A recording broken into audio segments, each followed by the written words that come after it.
Hello, I'm Lynn Robert, CEO of the Island Coastal Economic Trust, and it's my pleasure to welcome you to this session on tourism recovery. For those of you who may not know us, we're an economic development trust focused on economic diversification in the island and coastal region. When the pandemic broadsided us all last March, one of the sectors which was highly affected was the tourism sector. At that time, we had the opportunity to work in partnership with Tourism Vancouver Island to develop a unique rapid response recovery program. So without further ado, I'd like to welcome our panelists, and you will have the opportunity to learn a lot more about this particular initiative, as well as all the work that the tourism sector is doing in our region to recover and ensure that our tourism sector bounces back stronger than before. Please welcome our panelists. Thank you. Good afternoon, panelists and everyone attending today's session. We are going to be covering the tourism industry and the impacts of COVID that we've had in this province. Some of my colleagues might even touch on things internationally or nationally or provincially, and I think those are important things to touch on. This is a global pandemic, after all, that is impacting our industry. I'm going to introduce my friends and colleagues here in a moment, and I will be giving an overview. All of us will be speaking for approximately 5 minutes and talking about where we are, the impacts we've seen, and also covering our road to recovery. A lot of people are talking about a road to recovery for tourism. And again, this is a term that is being used around the world. And I think we are on the same path and we are working together to bring our industry back to life. We are in the middle of this pandemic. We are in the middle of this crisis. So right now, what we are sharing will change and will change for the future. And so as long as we recognize that off the top, we don't have all the answers here. As my friend Paul on this panel has said many times to me, none of us have ever encountered this before. So even with our past experiences, we have not seen what we are seeing now. And so we are working very hard and very diligently to support our communities and, more importantly, our businesses as they recover through this pandemic. So with that, I'm going to mention my friend Walt Judas, who is the CEO of the Tourism Industry Association of British Columbia. Walt, can you just say a couple words and then I'll move on to Paul and to Mike. Well, looking forward to this session. It's extremely important, as you know, Anthony, to Vancouver Island and the entire visitor economy on the island. So our discussion hopefully will also educate folks who aren't intimately aware of the impacts to tourism of the pandemic. So thanks for having me today. Thanks, Walt.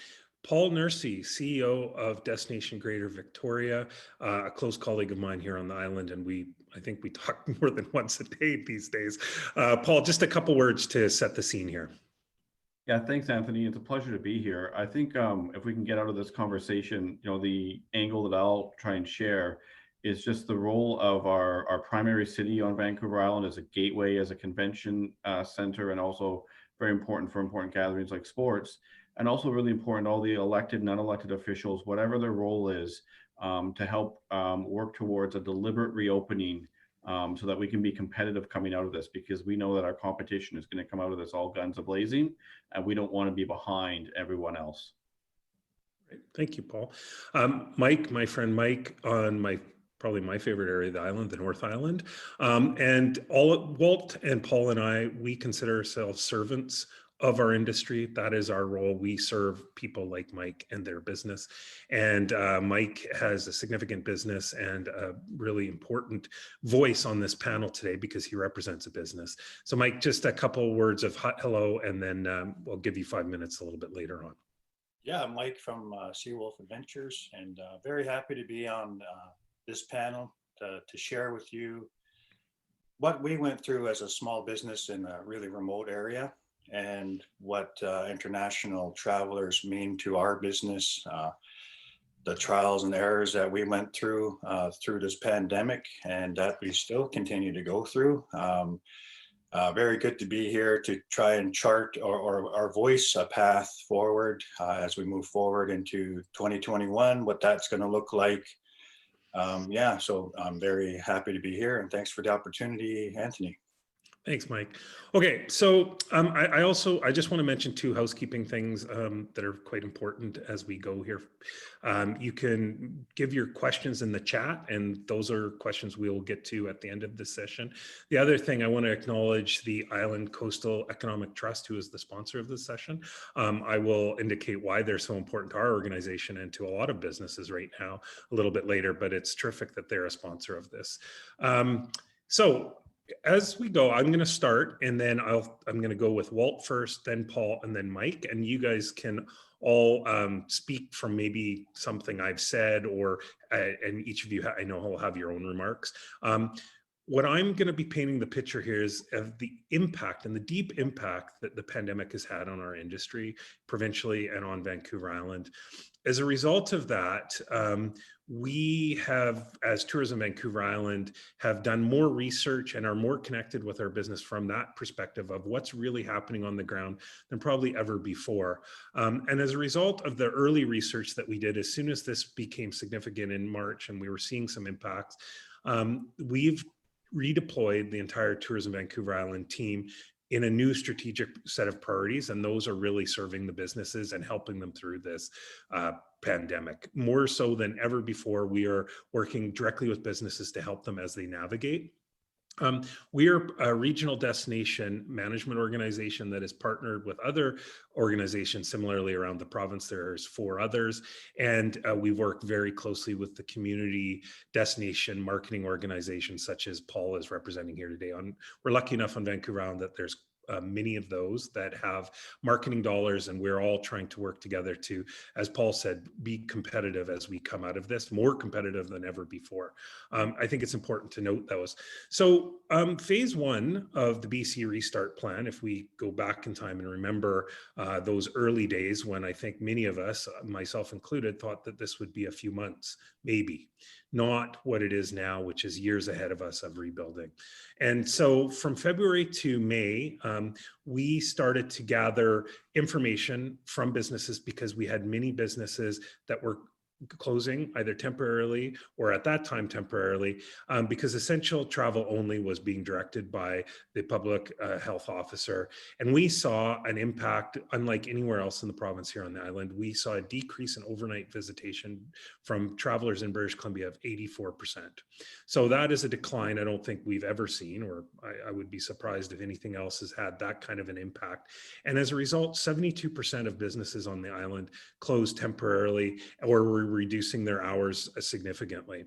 So revenues declined during that period from February through May of over 80%. Those are significant declines in any business, but of course that is really hard to take when we are all, most of our businesses are seasonal, and Mike can talk a little bit more about that. And many businesses were struggling to pay their bills during that period. So what we did as Tourism Vancouver Island was worked with, got some funding from ICE-T, or the Island Coastal Economic Trust, and we launched a tourism resiliency program that was designed to work directly with businesses to help them navigate the various programs, the federal government at the time and other provincial programs that were coming out as we began to navigate the pandemic. And it is a work of our group that is ongoing today. When it was first created as a resiliency program, which is now a program that is now province-wide. I don't think that we envisioned it to go as long as it is, and now we are working with our provincial partner, government partner, ICE-T, the federal government, and others to fund the program to help businesses navigate well into the future. This will not be ending. 3 months was not the case. It's going to be at least a couple years for this program. And so when we went to phase 2 of May to June 24th timeline, that's before phase 3 started, essential travel was still only available, and some businesses were starting to reopen, and there was starting to see some local travel. Domestic overnight travel to the island increased by 40%, but that is still a significant decline. To this day, about 50% of business are 50% of revenues for businesses have been the case, and 50% of businesses remain closed. So things during that phase, people were trying to navigate the personal protective equipment and how could they restart their business. And again, our resiliency program did that. We've been advising over 300 businesses here on the island, using a suite of experts of over 20 experts and program advisors, from legal to human resources to food and beverage experts and everyone in between to help. We've worked very closely with Destination Greater Victoria, Waltz, TIA BC, Tourism Industry Association of BC, I should say it all, Walt, for you, the British Columbia Regional Tourism Secretariat, and very importantly, the British Columbia Hotel Association was also instrumental in this time as we learned to navigate.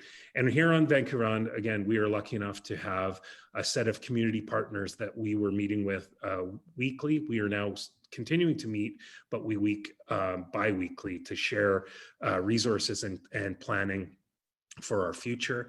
And now we are in phase 3. And some of my colleagues can talk a little bit more about what that means for us. But our focus as an industry here on the island was to talk about safe and smart travel for businesses and communities, where what was open, what wasn't open. There are still parts of the island that our Indigenous partners and communities are not ready to host guests. And I think it's important that we recognize that the whole island is not open yet for far and wide travel. Domestic overnight has increased, but still remains about 40% of a decline over all our years previous. That's according to our research, which is ongoing. And on the island, we've had some interesting times during this phase 3, which was that there are a number of resorts and a number of communities that saw quite a significant increase in traffic and business during August. July was still a bit slow, and now we're starting to see a decline in business as we're heading into the fall. So I guess the good news is that there were some gains in revenues in that period, but now we are back to struggling. And what you see is some of the areas like Tofino and Ucluelet and a few others have solid bookings at the hotels and in the resorts, but places like Victoria and some of our urban centers are really struggling with their bookings. And I think it's really important to point out here, because I think this gets lost in the conversation, is like businesses like Mike's that are experience providers or activity providers, they're really struggling, and they struggled all summer long. There wasn't the case of business going up on weekends. Generally, they really were hard hit. And I think that's something that we need to be talking about. Tourism Vancouver Island at the moment is continuing with our resiliency program. We've launched, along with Paul, a safe travels program that allows businesses to be recognized for their safe protocols. And that is a global recognized program that we are now implementing here on the island. It's quite exciting. Taking from a successful initiative that Destination Greater Victoria did earlier, we are offering a Visa gift card incentive program. It's a Visa card. You stay 2 nights in the fall heading into winter, and you receive a Visa card. We're trying to stimulate people traveling here on the island. Second to that is we are working with people that are coming from other parts of Canada to move around the island and stay here, commonly called snowbirds. Victoria is doing an extensive program, and we are working to move people to some of the more I'll use the term remote, that's not really accurate, but some of our rural areas on the island that snowbirds understand that they have opportunities to go visit those locations as well. We are actively working with the provincial government as they roll out programs that were announced just a few short weeks ago to help do business supports and to rebuild our island stronger than ever from a tourism destination point of view. I think I really want to emphasize one point, and that's what Paul said, is that now's the time to build it better, and we need to do that. First, we have to ensure survival of our businesses, but over and above that, we have to build back our tourism economy better than ever here on the island. So with that, I think I've given a pretty quick overview of kind of the stages that we went through, our activities directly with businesses.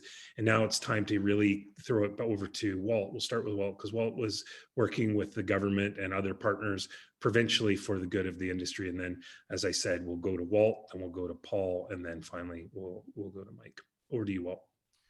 Thanks, Anthony. I want to go back to March as well, when things virtually shut down for the visitor economy, and we need to understand some of the reasons why. And I also want to pick up on some of the numbers that you shared and the depth of the impact on the visitor economy And ultimately, we'll talk about how we will recover, or what it will take to recover. But from the get-go in March, when the pandemic hit us in earnest, the industry was effectively shut down for a couple of reasons, not the least of which is the province declared the first of its several state of emergencies, meaning that this was serious. This needed to be taken seriously, and the province needed to enact some very specific measures to try to contain the virus or flatten the curve, as it was known at the time. But importantly, at the federal level, the federal government shut down international borders, and that effectively killed the industry in those months that followed. Without the international travel, we weren't able to generate the level of revenues needed to sustain many tourism operations. International visitors tend to spend in the range of 3 or 4 times more than domestic visitors, and particularly visitors from British Columbia. So without that international traffic, you saw some sectors that were completely shut down, and I'll mention those in a moment, but businesses effectively had to close, compounded by the fact that we were dissuaded as people within British Columbia from even visiting other communities, let alone other regions throughout the province, essentially between March and June. In other words, between phase 1 and when phase 3 began. So we said right off the hop that tourism was the first and hardest hit sector. In fact, in 2019 and leading up to 2019 for about 5 years, we had record-setting numbers in tourism throughout the province, one of which is in the total amount of revenues, which continued to grow. We were a $21.5 billion sector in 2019. This year, it's projected to be less than 7 billion. So that gives you an indication of the kind of impact that we're seeing. Tens of thousands of employees were either never hired or they were laid off. A healthy percentage have returned, largely in the summer months, but they're not getting the same number of hours that they had previously. There were hotels around the province that did not open. Many are in a position now where they could shutter. Some, like the Empress Hotel in Victoria, have closed over the fall. And we're going to see that now throughout the winter months as traffic or visitation has waned. And we aren't going to see the same volume of people traveling around the province as we did in July and August. In fact, I looked at the expected occupancy for hotels for the entire year. It's at 32%. Hotels need a minimum of 50% in order to stay open and to generate the revenues that they need to hire staff and pay their fixed cost expenses. But the way I've described tourism around the province is in pockets. Anthony, you alluded to this. Places like Tofino and Parksville, Qualicum did fairly well in the summer months, and Tofino has bookings right through the winter. That's a pocket of our entire province that has performed okay in spite of the circumstances. Parts of the Okanagan were the same, although again, that traffic is reducing as we encroach on the late fall and winter months. Sectors, you can look at specific sectors that did reasonably well. Again, in spite of the circumstances. Golf, for example, there was a resurgence in golf. Camping, most parts of the province were healthy as far as camping is concerned. Boating and even recreational fishing picked up in certain areas. But by and large, there were entire sectors that were virtually shut down and still have no prospect of opening either this year or well into 2021. Major attractions, if we look at revenue losses, major attractions in the range of 70 to 90% of revenue losses so far this year. Tour bus operators, 95 to 100%. Guide outfitters, which relies almost exclusively on international visitation, down by 85%. Similarly, other wilderness tour operators, whale watching companies, anywhere from 60 to 90%, bear viewing 80%, and the list goes on and on. Anthony, you alluded to the good work that Tourism Vancouver Island is doing along with the BC Regional Tourism Secretariat. I took a look at the most recent surveys, and you've been conducting them for several months. Only 1/4 of companies throughout the province report business as usual. 2 of 5 companies will need government assistance of some kind to remain solvent. And that extends beyond whatever assistance they've received so far. That number actually jumps to 68% for hotels that need some kind of government assistance in order to make it to the other side. I've seen some random comments by many individuals that run companies as part of the regional secretariat research. Operators are worried not only today, but about future financial impacts. There's stress surrounding the extra work required for implementing health and safety measures. So we're still very much, as you alluded to, Anthony, at the start, right in the middle of it. Initially, we had talked about a 12 to 18 month recovery, but it's more like 3 to 5 years before we see some sense of normalcy, however we define that going forward for the visitor economy. So I'll leave it there for the other panelists to jump in. Thanks. Well, a lot of good information there.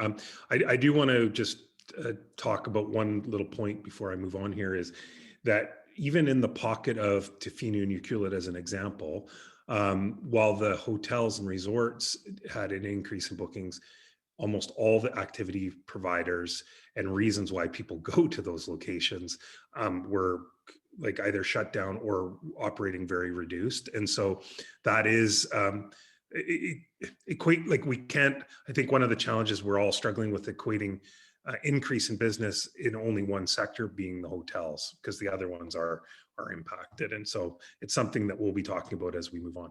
Mr. Nursey, Paul, I will give it over to you, please. Yeah, thank you, Anthony. And thank you. It's an honor and a privilege to be on this panel with such an esteemed colleagues.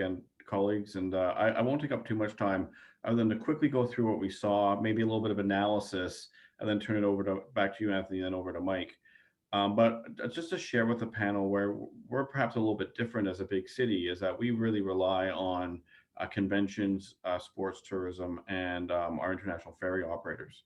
And what we saw in March, again, a forced closure, we were heading into a year with an absolutely, we were going to have a record year by any count. We had 39 major conferences booked, major sports events booked, such as the FIBA Olympic qualifier, which was a huge coup for the island to have that in Victoria, and all that went away. And also what went away was our vital connections to our ferry operators into Victoria, but also the entire island, you know, Coho and Clipper, vital connections, and we're very concerned about their long-term prospects. So we essentially were cut off. You know, being on an island, as we've all experienced, transportation is so important. At Victoria International Airport, YYJ, which has been a success story the last 6 or 7 years, they went from about 112 or 115 flights a day down to 4 or 5 flights a day. So absolutely severed in terms of business levels as we went through phase 2 and phase 3. As we reopened, and you know, we've all been through this before, perhaps not quite as severe, but there is a playbook as to how to reemerge from these crises, and we deployed that playbook, and we did very well. Anthony, you mentioned our recovery campaign with the Visa gift cards. We sold thousands and thousands of packages. The problem is we needed to replace 2.3 million international guests, and it's just not possible. And again, we talk a lot about hotels, and they struggled as well, because it's impossible to replace you know, those international tour series that come from abroad, and all those other pieces. But we did do quite well. We did very well on weekends, and we saw regional travel on weekends, but we did not see that translate into the weekdays, because the business travel and the travelers that would come to visit the government, all that went away as well too, along with the international travelers which support businesses like Mike's. And I think we need to underscore that. So in terms of looking forward, I'm very proud of what we all did over the spring and the summer, and what we will do over this winter, because I'm calling it scrambling for what we can get in the most severe circumstances possible, right? You know, if you have your entire marketplace, and I would say this in the media all the time, our business plan relies on 14 different customer segments to be successful, and we were forcibly closed down to one, and that was a domestic market. And what was most disappointing to me and I will say this, and we are not a political organization, we only speak on issues, was there was somehow a notion communicated that somehow if we all just pivoted to the domestic market, that would somehow be okay. And I just have to say, for the record, as I have before, how disappointing that was. And I understand the reasons why it was. It was kind of wishful thinking, but that eliminates, people come to our part of the world to do soft adventure, and people come to our part of the world to discover marine biology. But us born and raised here, it's not exotic to us because that's our context. So we actually trade off of the commons, and we trade off of our beautiful heritage and our vibrant urban centers, but we're interesting and exotic to people from afar and not necessarily to locals. And while people got around and stretched their legs and got some rest, it wasn't the true tourism experience. So as we, there are vaccine candidates in phase 3 now. It's time for us to start talking about reopening deliberately. It's time for us to sit down as industry and government to talk about what it's going to take to reopen the gates. When we hit certain medical gates and we move towards phase 4, what is a logical reopening plan? Because this idea that we can somehow survive domestically is not going to happen, because our whole industry is subsidized right now. And the sooner we can logically move towards travel from across Canada and then other parts of the world that are more safe in a logical manner, is going to be what leads our industry to ultimately its revival. And I think, we've been at this now for many, many months. We do see medical innovation coming, and it's time to shift that conversation about what reopening will look like. Thanks, everyone. Thanks, Paul. You got some good things there. I can follow up with a couple questions as we go here, but I just want to add and underline, as an island, we have like Clipper and the Black Ball Ferry and these other things, and the border, and talking about that now and what this looks like. I keep talking about it as we all do, but you can't just turn a switch on and everyone's coming back. There are sales. How we sell our destination around the world is shut down at the moment, and that will take a long time to get ramped back up. And that's what we need to be talking about, planning about right now. So I thought those were excellent points. Now, Mike, my friend, please give us some words of what you've gone through, and kind of like some of your comments about the future, because you are an activity provider that's been very challenged. Oh, Mike, you're muted. Sorry, guys. Thanks. One day I'll get the technology down, but very, very emotional for me and my staff, my guides, because as the pandemic was unfolding, we just watched our season just be canceled and cancellation after cancellation, just like other businesses like mine, right? And so when you rely heavily on international travelers, that hits your business hard. So then you're like, well, where do we go from here? It was so bad that, we even had to explore, well, what does insolvency look like? What does that look like? If we ever had to go that way, we're not able to pay our bills. And so that was the emotional roller coaster for us. We knew that we had, or we know that we have a great experience. It's pretty unique and it's very niche. Because it's a Canadian signature experience, I feel that that's what draws the attention from the international travelers to us. But the international travelers, I want to echo what Paul says, because I agree with that. The domestic travel will fill gaps, but it won't fill the overall picture. We need to top it up with international travel. And for us, international travel means educating. We're educating them on our Indigenous, about our Indigenous communities, our Indigenous ways. I think people are ready. They come self-educated themselves, and they're very interested to hear what we have to say and learn from us. And they come to us as guests, but they leave as allies, and it was a very cool experience prior to the pandemic. So we had to pivot, of course, and for us to survive, there were some there were some grants and the wage subsidies that really helped us keep going. You know, I had to switch my mentality to like, okay, I'm going to go down swinging. You know, I'm going to just fight hard for Seawolf because I really believe in it, because of all the conservation work that we do and the advocating for the wildlife. Like, it's not just you know, let's jump on the boat and let's go out into the territory. It's actually really about conservation and protection of wild salmon and grizzly bears. But it was, you know, once we were in that mode to okay, we're gonna try really hard to keep afloat. Um, we opened from Friday to Monday. You know, usually it's 7 days a week. Usually it's 100 straight days usually for us. But British Columbians, I feel like they did fill the gap a little bit. We were probably 20 to 25%, just like everyone else, and it's like Walt's numbers was pretty much on for us, and I felt like they were very genuine. I need to say this too, like British Columbians, they really were into what we had. Like they wanted to learn about the residential school. They wanted to learn about Indigenous communities and our living culture. So that was a really good thing.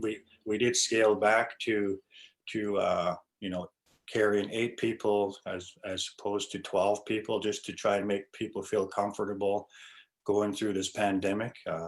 And I just wanted to thank the group for creating the blueprint for whale watching. That was a bunch of operators down around Campbell River area, because we weren't a part of that restart program when it came out. So they had to be proactive and take a proactive approach to, okay, we're going to develop some safety protocols and what that's going to look like on a 12-passenger vessel. And so at the end of the season, I'm very grateful, and I'm very proud to say that we made it through the season without any troubles with this with COVID-19. I think the safety protocols work very, very well. I believe that the industry stepped up and really provided a safe route for all their guests and made them feel safe and comfortable. So that's something to be proud of. I think that's something we can build on. I think because we do need to be proactive on, if it's going to take 3 to 5 years, well, that's not very good news for a lot of businesses, is it? So we need to put something in place. We need to create something that can get travelers here safely earlier than 3 to 5 years. I think the international travel is a key component to our tourism businesses in the rural areas. And I'll stop there for now, Anthony, and I'll look forward to the Q&A. Thanks. Those are great comments, Mike. And I agree. I think there are solutions. That's what Paul said as an industry. So with that, actually, so we have about 10 minutes left, gentlemen. So I'm going to ask a couple questions so you can, I've got a couple points here to make that you can build off of. One of them is I'm going to actually change up the order here. I was going to ask Walt a question, but I'll get to you, Walt, and about provincial government and what the provincial government needs to work on. But I'm actually going to ask Paul, because Paul is engaged nationally. So is Walt, but I believe, Paul, you're on the Tourism Industry Association of Canada board, and you've been involved in some of these conversations about the border. I think what Mike's referring to, Mike, you can just nod, is about bubbles and finding a way to bring people in and those things that have been talked about. So Paul, anything you want to add about the border before we go? I'll go to Walt after. Sure. Yeah, the border, and I think also federal measures. I'll maybe comment on those two things, and you know, aviation is part of it. I mean, I think what we've come to learn through all this, and we already knew, but when the system was functioning normally, we took for granted, was that the relatively efficient movement of people is the currency that we trade in. And as we put up barriers, whether they be borders or whether they be travel restrictions, what's had to happen is that governments have had to step in and subsidize people who have been lost their job, subsidize wages, subsidize businesses, and we've been working on those rescue packages. We are now moving into an era where rapid testing is becoming available. There are pilot projects at many Canadian airports and other ports of entry. These things can be linked to identity programs called the, I won't get too detailed, but something called the ETA, the Electronic Travel Authority. And we can actually move to rapid testing as other countries have done. We're finding Canada is behind, and we kind of have two really big barriers. We have a big diplomatic relationship with the United States, and I don't want to get partisan at all, but governance has been a little bit of a challenge there, as the pandemic has been politicized in the United States. So if there becomes some order in that country, more order in that country, our prospects will improve considerably. And there was recently a G20's tourism ministers meeting, and they came up with a declaration about reopening the top 20 tourism economies in an orderly fashion. So it'll come down to testing, it'll come down to diplomacy, and then efficiency. But I think we are seeing bubbles in other countries. The Tasman bubble, New Zealand, Australia. We are seeing Germany speak with countries such as Japan and others to start getting travel going between countries where they both have the pandemic relatively under control. And I think those are the kind of the incremental steps that we're going to need to start to take. We all understand we have to wait for the first vaccines to be announced, because that will create a pathway to some sort of certainty. But that will help to stimulate bookings, even if they're months in advance, and that will help the balance sheets of not only the big international airlines, but businesses like Mike's, who can see people book for next June and July and August, right, and get those deposits in and create some certainty all the way through the value chain. That's why it's so important to not just have our storefront have the close signed on it for international travelers indefinitely. We need to have a plan to turn the sign from closed to open. And even if we're taking bookings that may not materialize for 6 or 9 months, that still is helpful to business. Great. Thanks, Paul. That was brilliant. So this is what we're going to do, gentlemen. Walt, I'm going to ask you, and it'll segue over to Mike, because it's a related question. I want Mike to have the last word as a business and who we're trying to work for here. So we're going to go down swinging, Mike, too, just so you know. We're not going down. That's the point. We're not. So I just want you to know that we talk about that every day. But anyway, Walt, so Walt, if you could throw it to Mike to end this, because we're very close to time. What my question is, Walt, is the previous provincial government and the new one coming in, what do we need from them with all this? Like, what do we need for the like the short term? Paul's talked about the longer term borders and things like that. Well, what do we need in the short term? And then maybe Mike can reflect that back as a business, what's going to help him open up next or have a successful season next year. Over to you. Sure. And I want to pick up on Paul's point, because this is both a provincial and federal government matter. And if you look at criteria for opening borders, there is none at present. In fact, that's something that the province has to press the feds on. What's the plan? And Paul alluded to it.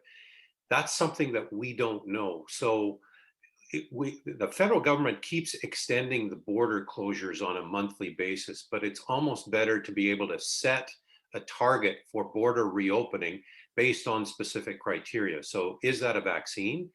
Is it the positivity rate has to drop below a certain percentage, not only for Canada, but potentially for a bubble country? Is it rapid testing?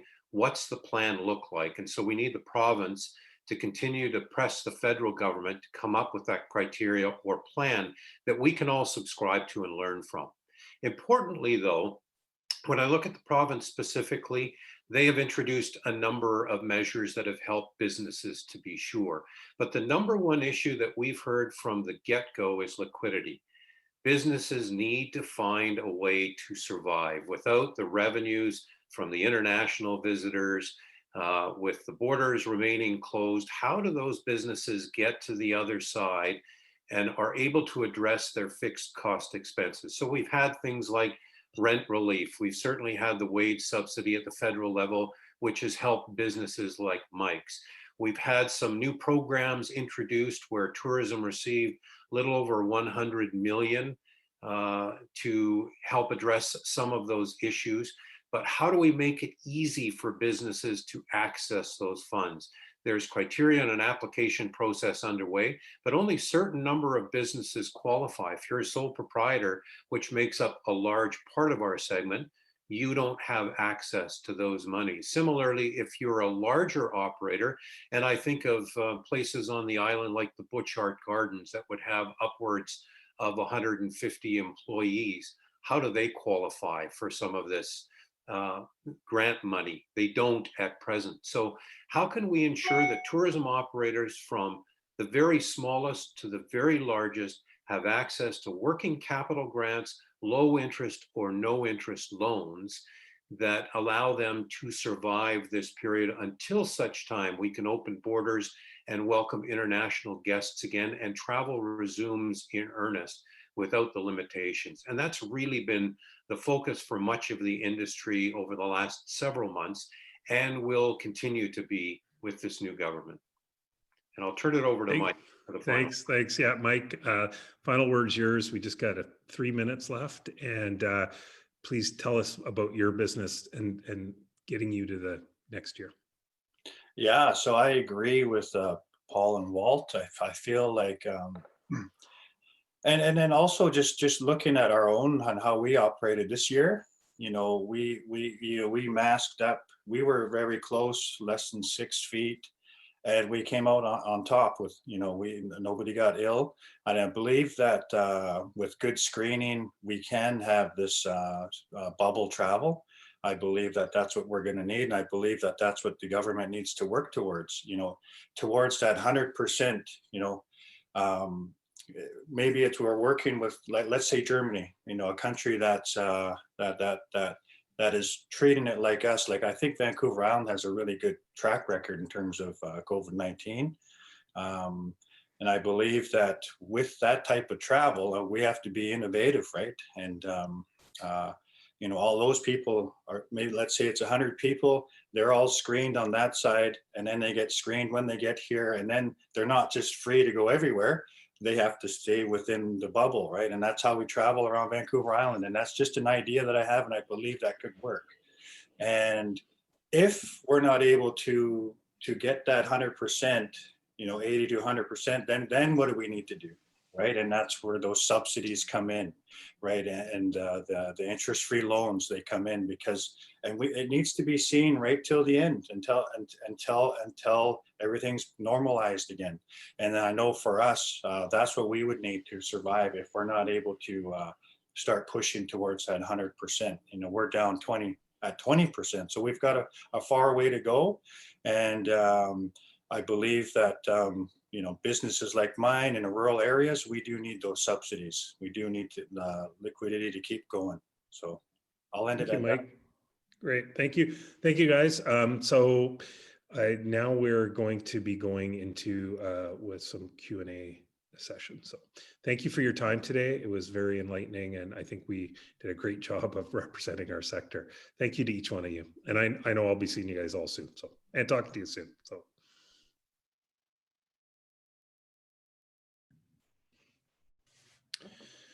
Thank you, everyone. Thanks for all those comments. And Mike, we got some questions coming in here.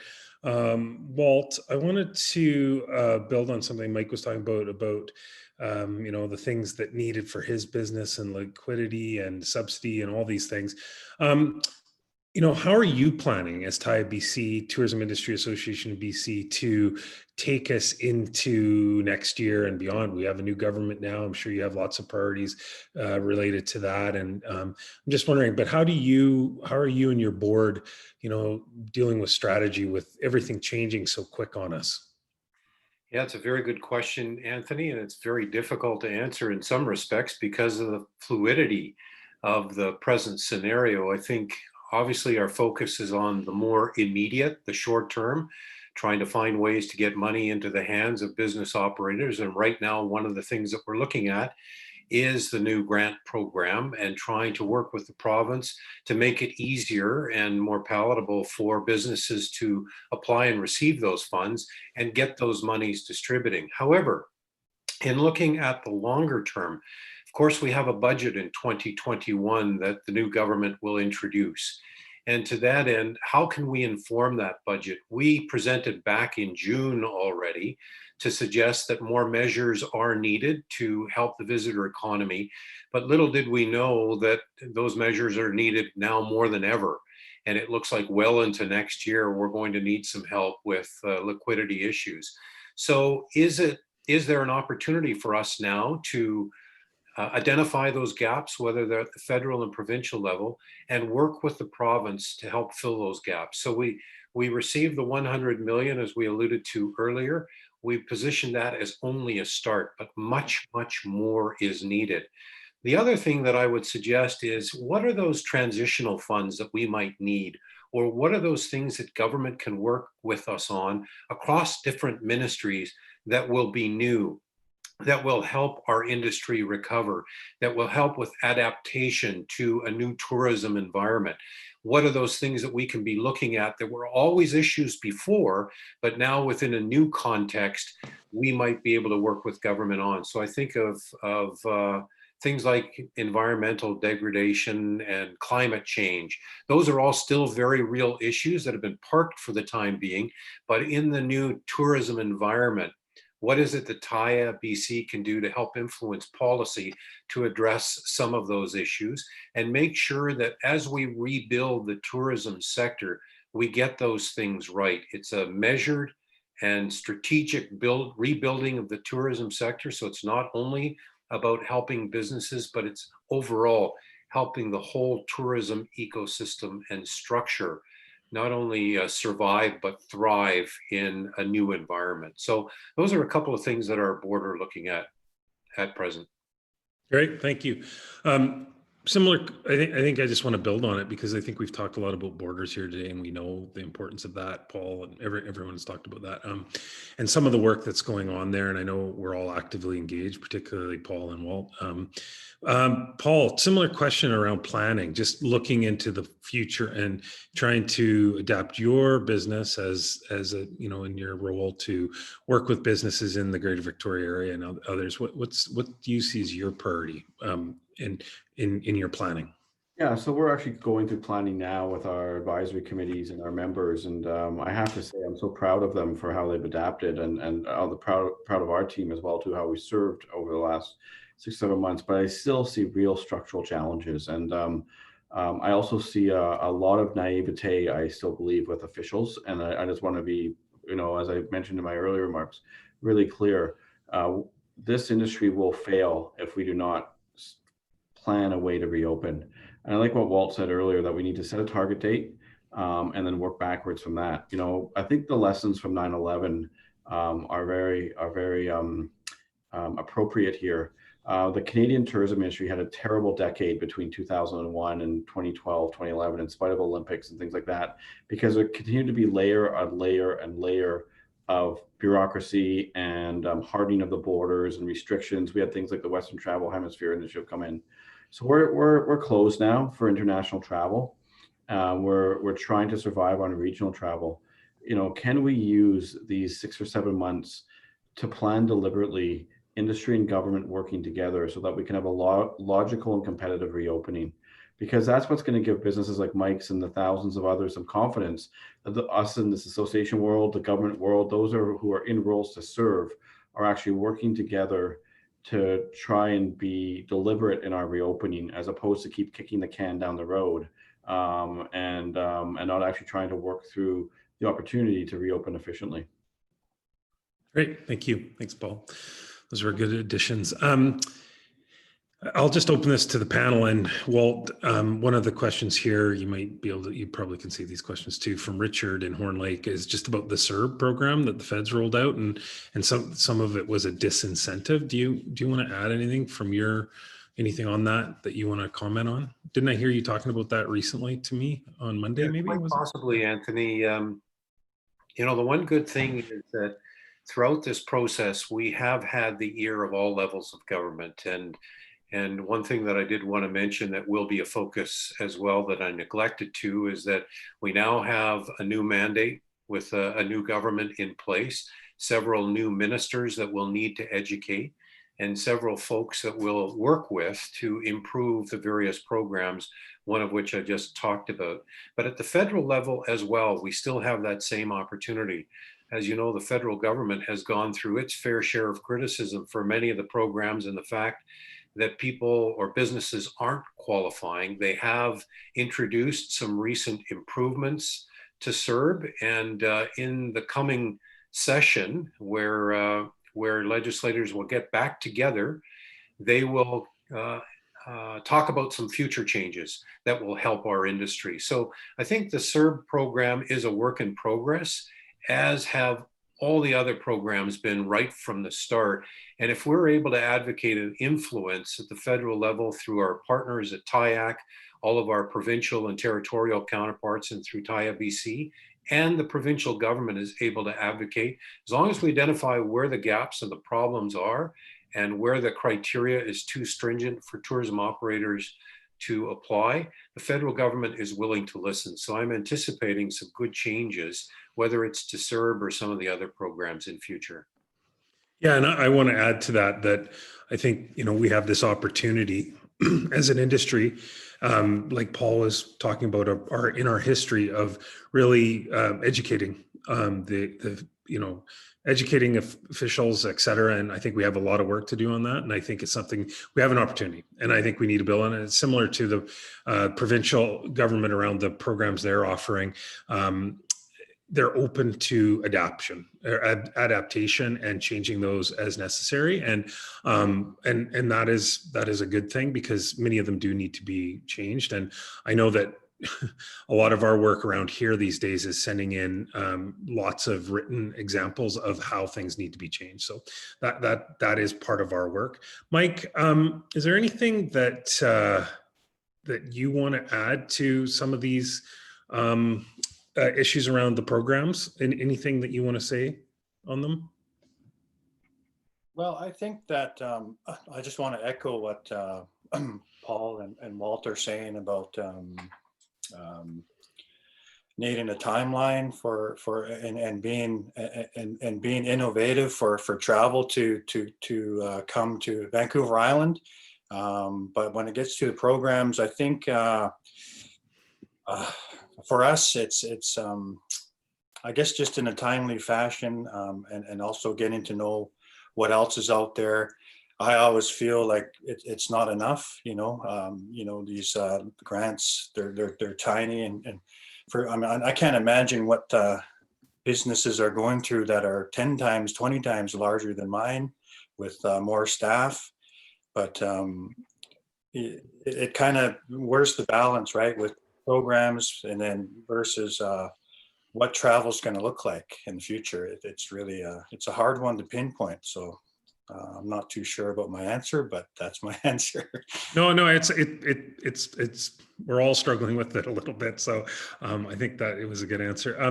One of the questions that's come in here, Paul, and with YYJ and in your area there, Paul, and serving the island, and Walt, with some of your federal conversations around airports. Anything that you're seeing on the horizon, like work? I know, Paul, you work a lot with some of the major airlines. I'm just wondering if you have any comments. If you see in this question here about the reduction in passengers coming onto the island, I think that's very apparent. We know that. I'm just wondering your thoughts there, both of you, on air service into the island. Yeah, and I think that's an area of pride that we had, at all three major airports on the island before the pandemic, was the growth. Particularly, we were getting a lot of direct service to Toronto and other areas, because that Vancouver to Toronto city pairing is one of the most profitable in the world. And so Nanaimo received a flight. Victoria, we were up to 4 flights a day, including a 767, which is just great service in terms of frequency, and that was all gone. We had to partner as a tourism board and invest significant dollars to get the Toronto flight back again. And that's just the way the business works. It's called air route development. And we were able to step up. I remember we had less than $500,000 in the bank and facing our own bleak future, but we had the boldness to put the money on the line to get the Toronto flight going again. And we did. So that's what's going to be needed. There's going to be all the stuff like testing and all those other innovations, but it will come down to air route development. What traditionally is called the golden triangle of the the airport authority, the tourism board, and the airline working together. Our load factors are now sitting at about 60% on our reduced schedules. An airline will typically need an 85 to 90% load factor before they'll even consider additional capacity. So essentially what we've got is what we've got for the time being, and there might be some stuff on the margins. But again, that was a real source of pride for Vancouver Island. It's increased service, not only for inbound tourism, but also for islanders to go elsewhere for business and for travel. And I'm afraid it's taken a big hit. And I think Victoria will come back first, then Nanaimo, then Comox. But it's going to be a long time until we are going to see service like we had before. Because you have to recognize that network route planning is very complicated. And they don't just have to take into the metrics and the analytics for that one particular city pair. They also have to figure out what the plane's going to do profitably for the rest of the day. And that involves going to, usually 2 or 3 different flights in a day, if not more. So it's going to be a very, very long time, unfortunately. Yeah, I think the average consumer, the average traveler, resident, I've just found that the complexity that goes in with air services, it's tremendous. And how airlines make decisions they make about service is something not well understood, and we will have a long road to hoe there. Walt, anything you want to add to that? I just think it's important. We're living on an island. It'd be helpful to hear from you on that one. Absolutely, no question. This is such a huge and important area. One stat that might be illuminating for folks, and that is Air Canada, that single airline alone is losing between $17 and $25 million a day. So the airlines are bleeding. And as you're seeing across the country, routes are being cut. That has implications for local community-owned airports throughout the province, including here on Vancouver Island. So that is a major, major issue that needs to be resolved. We see governments around the world actually helping their airlines by investing in them, providing them working capital grants or low interest loans, et cetera. So that, I think, needs to happen as well. But the air service component, I know the federal government is talking about it at present. And one of the things that we have to impress upon the federal government that will help, aside from money, because we're not always looking for a handout and it's not expected, to be sure, but that is confidence. We need to start instilling confidence that people can travel again, that they can board an airline. The safety precautions that are in place are pretty stringent, and you should feel relatively safe being on an airplane, as safe as you can be in a setting like that. And I've flown myself very recently. I felt perfectly safe.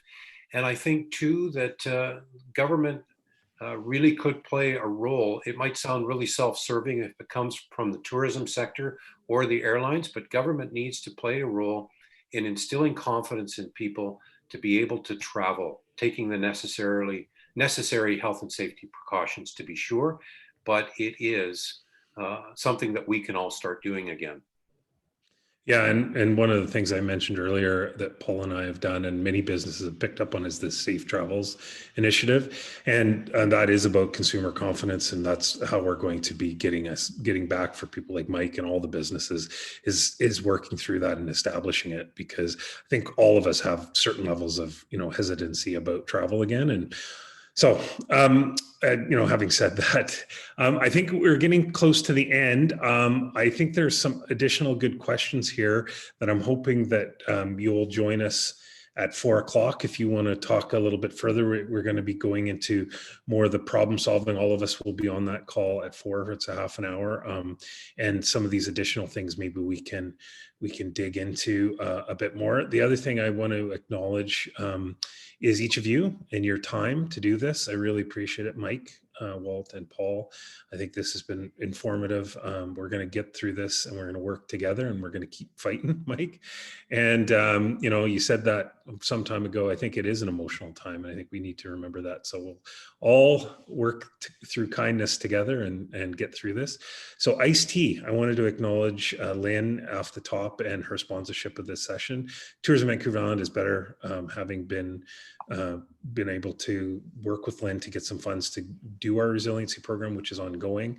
We're deeply appreciative. So thank you to Ice-T. And finally, to each of you as panelists, St. Jean's Cannery and Smokehouse will be providing you with a gift, and a very generous one. And they have excellent products and you'll enjoy them. So I just wanted to let you know that that'll be happening. And with that, I think, it's 3:30, we're time to wrap up. And at 4 o'clock, we will be on the roundtable discussion. So I'll see each of you then with the panel. So please join us, everyone. Thank you.